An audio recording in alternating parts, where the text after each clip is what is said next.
Assalamualaikum warahmatullahi wabarakatuh. Kami dari kelompok 6 ingin menyampaikan materi jurnal yang telah kami buat, yaitu langsung saja masuk ke pemateri pertama.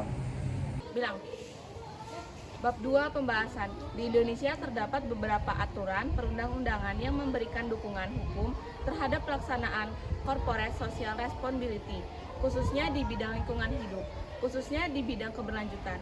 Pada tabel 1 di bawah ini, alasan hukum tanggung jawab sosial perubahan dibingkai berdasarkan jalannya peristiwa ekonomi. Dengan berlakunya pasal 74 ayat 1 UU PT, tanggung jawab sosial yang selama ini hanya bersifat kewajiban moral kini menjadi kewajiban hukum. Namun khusus bagi perusahaan yang bersangkutan di bidang usaha dan atau kegiatan yang berkaitan dengan sumber daya alam seperti terlihat pada pengelompokan pada gambar 1. Yaitu kewajiban melaksanakan tanggung jawab sosial perusahaan tidak hanya berlaku bagi perusahaan swasta, namun juga bagi organisasi negara. Oleh karena itu, organisasi saat ini tidak hanya bisa berpihak pada kepentingan investor, namun juga harus berfokus pada kepentingan mitra dan iklim atau lahan setempat atau berorganisasi menuju 3P, yaitu kepentingan khusus individu dan planet bumi. Penerapan CSR dari situasi 3P benar-benar berguna untuk mengatasi kedegangan organisasi sebenarnya. Jika pasal 28H ayat 1 memuat instruksi tentang hak atas iklim sebagai kebebasan bersama dan aturan koneksi yang praktis dan tentu saja dapat diterima diadopsi dalam 33 ayat 4 UUD 1945. Mewajibkan seluruh program pembangunan yang dilaksanakan oleh perusahaan termasuk program CSR harus mengikuti prinsip pembangunan berkelanjutan. Laporan WCED menggambarkan perbaikan praktis kemajuan yang bertujuan untuk mengatasi permasalahan saat ini tanpa mengorbankan kemampuan masyarakat untuk mengatasi permasalahan mereka di masa depan. Oleh karena itu, gagasan pembangunan berkelanjutan berarti pembangunan jangka panjang yang tujuannya adalah sumber daya yang cukup dan lingkungan yang sehat dan berkelanjutan secara turun-temurun. Berpartisipasi dalam pembangunan ekonomi, sosial lingkungan yang berkelanjutan adalah salah satu tujuan tanggung jawab sosial dan konsep di atas konsisten dengan tujuan tersebut. Sebagaimana dalam peraturan nomor 20, gagasan perbaikan terkendali mengandung dua gagasan secara pokok, yaitu yang pertama, 1. Untuk melindungi lingkungan dibutuhkan pembangunan ekonomi. 2. Peningkatan perekonomian harus fokus pada pengelolaan konkret menjamin kekayaan dunia dan generasi yang mendatang. 3. Makna kemajuan yang didukung arah terutama ekologi, finansial dan sosial yang mempunyai nilai biologis dan sosial adalah sudut perspektif dasar. Dapat dikatakan bahwa pembangunan sosial dan ekonomi yang berkelanjutan dapat meningkatkan perlindungan lingkungan dan keadilan sosial. Untuk mencapai tujuan ini, Rumusen mengatakan bahwa kemajuan yang terkendali saat ini merupakan alat yang paling umum untuk mengatasi krisis global di bidang sosial, keuangan, dan mekanis. Selain itu, memiliki pilihan terbesar. Terkait dengan uraian di atas, perusahaan dalam rangka melaksanakan CSR perlu membuat program-program yang senantiasa berorientasi pada dasar karya, pengelolaan lingkungan hidup atau DPLH sebagai pedoman strategis. Desa karya pengelolaan lingkungan hidup DPLH meliputi upaya-upaya sebagai berikut. 1. Melestarikan fungsi dan tatanan lingkungan. 2. Meningkatkan daya dukung lingkungan. 3. Menaikkan mutu lingkungan. 4. Menggerakkan perlindungan dan pemanfaatan keanekaragaman flora dan fauna. 5. Mengkoordinasikan keterpaduan SDM, SDA dan sumber daya buatan dalam pengelolaan lingkungan.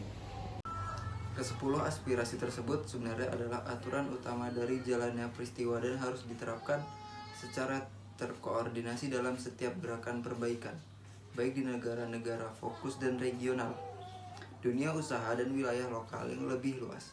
Tabel 2 memberikan gambaran tentang bagaimana perusahaan menerapkan kelestarian lingkungan pada tingkat praktis. Program tanggung jawab sosial yang didasarkan pada prinsip-prinsip pengelolaan lingkungan dan praktik tanggung jawab soal sosial tersebut diharapkan dapat mewujudkan tujuan akhir tanggung jawab sosial, yaitu keterlibatan perusahaan dalam pelaksanaan pembangunan berkelanjutan. Namun, dengan asumsi bahwa gagasan perbaikan yang layak yang diungkapkan dalam Agenda 21 mencakup 3 perspektif, terutama alam, finansial, dan sosial. Maka kebutuhan tersebut adalah kepuasan kebutuhan manusia, dukungan terhadap rasa hormat biologis, hak-hak sipil atau nilai sosial, dan peluang yang luar biasa juga akan terpenuhi dalam menentukan nasib seseorang atau kepercayaan diri. Dengan kata lain, pembangunan berkelanjutan memerlukan demokratisasi, transparansi, memiliki tanggung jawab perusahaan menawarkan banyak manfaat dari sudut pandang sosial, keuangan, dan lingkungan, karena belum adanya standar keseragaman ekspresi, konsep, bentuk, atau peraturan pemerintah CSR. Pelaksanaan CSR di Indonesia masih menemui banyak kendala. Selain itu, mereka juga memberikan pembinaan CSR kepada masyarakat sendiri mengenai permasalahan hukum di masa depan. Manajemen menyatakan kewajiban organisasi untuk membagi cadangan tanggung jawab sosial. Uji yang kedua adalah pengukuhan terhadap keputusan pemerintah provinsi. Keduanya adalah Peraturan Nomor 22 Tahun 1999 atau penggantinya Peraturan Nomor 32 Tahun 2004 tentang kekhawatiran. Yang pertama, egoisme daerah yang berlebihan yang akan membatasi ruang gerak koordinasi antara kabupaten atau kota. Yang kedua, mendorong pemerintah kabupaten atau kota mengeksplorasi sebanyak-banyaknya SDA tanpa memperhatikan daya dukungan demi mengejar PAD. Yang ketiga, CSR dijadikan sebagai alat untuk meningkatkan PAD sehingga tujuan dari CSR tidak tercapai. Di balik tantangan di atas, CSR dalam perspektif pembangunan berkelanjutan memiliki peluang berkembang untuk dilaksanakan, sering dengan diwajibkannya secara hukum bagi perusahaan untuk melakukan CSR dan kesadaran konsumen. Maka akan semakin banyak perusahaan peduli pada pelestarian lingkungan.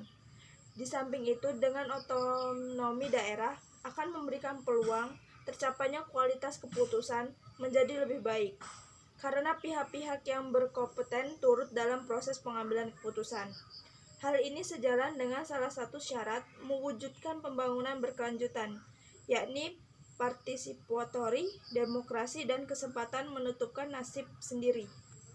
Kemudian bab terakhir atau simpulan, di Indonesia kehadiran CSR mencapai keaslian bagi terwujudnya organisasi. Meski memiliki beberapa kelebihan dan kekurangan, namun perusahaan yang memenuhi kriteria tertentu kini diwajibkan oleh undang-undang untuk melaksanakan CSR, bukan lagi kewajiban moral. Yang kedua, program pertanggungjawab sosial perusahaan yang berfokus pada keberlanjutan sangat dibutuhkan oleh perusahaan yang ingin mencapai keberlanjutan. Program CSR tersebut di atas selalu ditujukan pada prinsip pengelolaan lingkungan hidup DPLH. 10 aspirasi DPLH ini merupakan aturan penting untuk perubahan haluan praktis dan harus diterapkan bersama-sama dalam setiap upaya perbaikan, baik pada otoritas wilayah lokal yang luas atau dunia usaha. Baiklah, sekian penyampaian materi dari kelompok kami.